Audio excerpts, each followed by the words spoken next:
তিনটি প্রশ্নের অ্যান্সার দিয়ে আপনি পেয়ে যাবেন ইউএস এর ভিসা। তো এটা কিভাবে কি আসলে বিষয় করণীয় এটা কি সেটাই জানাবো আপনাদের। যাতে দুই একটা দেশ যাওয়া আছে বা 4-5টা দেশ যাওয়া আছে তারা অনেক সময় ইউএস এর ভিসাটা করাতে চাচ্ছেন, এবং এই তিনটা অথবা ফ্রেশ পাসপোর্টেও যদি আপনি এই তিনটা কোশ্চেনের অ্যান্সার সঠিকভাবে দিতে পারেন সেক্ষেত্রে কিন্তু আপনার ভিসার রেশিওটা 100-100। তো যাই হোক না কেন, আমি আজকে আপনাদেরকে জানাবো যে ইউএস এর ভিসাটা ইজিলি কিভাবে করতে পারবেন। আপনারা জানেন যে প্রতিনিয়ত ইউএস এর ভিসা কিন্তু হচ্ছে, এবং B1 B ক্যাটাগরি, এর বাইরেও কিন্তু অন্যান্য F1 আছে, ইভি আছে, অনেক ক্যাটাগরি রয়েছে। ইউএসএ 100টির অধিক কিন্তু আপনার ক্যাটাগরি রয়েছে। অনেকে জানেন না যে ইউএস এর এম্বাসি কি কি প্রশ্ন করে অথবা কি কি ভিসার ক্যাটাগরি রয়েছে।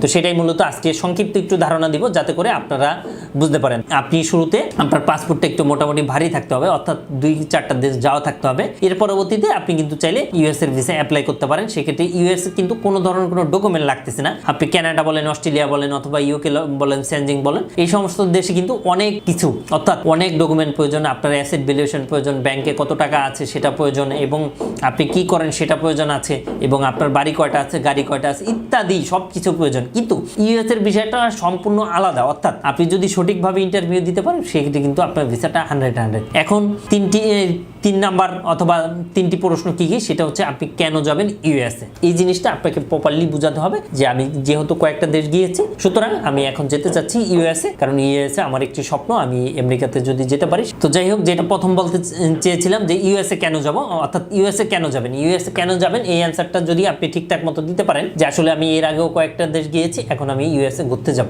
এই জিনিসটা যদি আপনারা জানাতে পারেন, খুব সুন্দর স্মুথলি অ্যান্সার দিতে পারেন, এরই একটা বিষয়। আরেকটা বিষয়, আপনার ইউএসএ আত্মীয় স্বজন থাকে কিনা। অনেকেও আপনারা এটা বলবেন, যদি আপনাদের ফার্স্ট ব্যালটের কেউ থাকে সেক্ষেত্রে আপনি বলবেন, আর যদি কেউ না থাকে সেক্ষেত্রে বলবেন যে না, কেউ থাকে না। এবং 3 নম্বর প্রশ্ন হচ্ছে আপনি কি করেন, আপনি কি বিজনেস করেন নাকি জব করেন, আপনার বাংলাদেশের সাথে সম্পর্ক রয়েছে কিনা, অর্থাৎ আপনি ইউএসএ যদি চান অথবা ইউএসএ যদি আপনাকে ভিসা দেয় সেক্ষেত্রে আপনার বাংলাদেশে ব্যাক করবেন কিনা, এই জিনিসটা যদি বোঝাতে পারেন সেক্ষেত্রে কিন্তু আপনার ভিসা 100-100 হয়ে যাবে।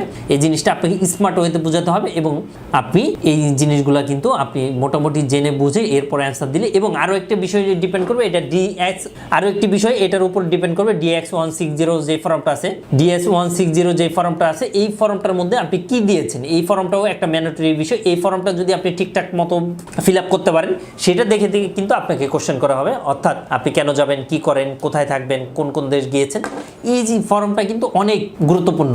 সুতরাং এই ফর্মটার ক্ষেত্রে আমি বলবো তাকে দিয়ে করাতে না, যারা শুধুমাত্র এক্সপার্ট তাদের দিয়ে আপনি করাবেন, সেক্ষেত্রে কিন্তু আপনার ভিসাটা 100-100